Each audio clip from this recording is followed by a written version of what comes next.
सबक बहू खाना बन गया क्या कमरे से रीना जी चिल्लाई। आज मेरा सिर दर्द से फटा जा रहा है। मम्मी जी होटल से दाल रोटी मंगवा दी है, ये आते ही होंगे। लेकर सर पकड़कर सामने से आती हुई पारुल बोली, अरे बाजार का मुझसे नहीं चलता है, तुम तो रहने ही दो, जब देखो तुम्हारी तबीयत ठीक नहीं रहती। मुझे तो घर का बना शुद्ध खाना ही चाहिए।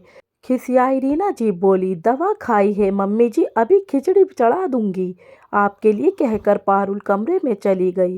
पारुल को माइग्रेन की समस्या थी। हर महीने उसको ऐसे ही दर्द होता था।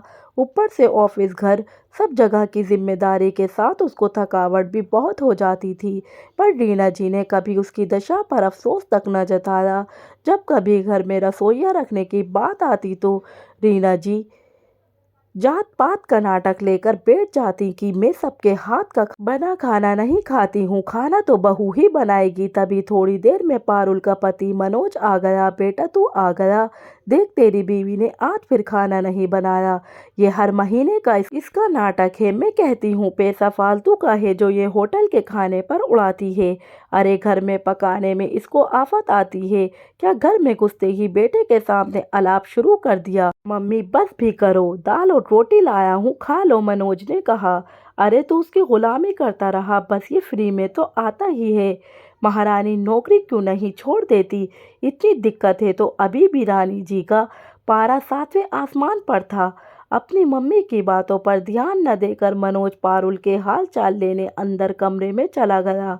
कमरे तक रीना जी की आवाज़ साफ सुनाई दे रही थी और पारुल का सर दर्द से फटा जा रहा था। उसकी बातें सुनकर वे रो रही थी। मनोज बहुत प्यार करता था, पर आज पारुल की ऐसी दशा उसे देखी नहीं जा रही थी। क्या चाहती हो मम्मी, नौकरी छोड़ दें? वे 50,000 की तनख्वाह है उसकी, महीने में एक दिन खाना नहीं मैनेज कर सकती हो? आपको मजाक लगता है क्या सब कुछ? शायद आपको लगता है कि 50,000 काम आने वाले नौकरानी फ्री में आपको मिल गई है। ऑफिस में भी वह लगी रहती है, घर पर तो लगी ही रहती है। अरे अगर उसको समस्या है तो क्या एक महीने में एक दिन आप काम नहीं चला सकती? जब कभी वह मायके आती है तब तो खुद के लिए खिचड़ी बना लेती हो आप, फिर उसका बीमार होना आपको नौटंकी क्यों लगता है? और सुनिए, पैसा कमाना आसान नहीं होता। वे सहायता के लिए एक रसोइया रखना चाहती है तो वह भी आपको मंजूर नहीं। ऐसे कैसे चलेगा? रीना जी दंग रह गई।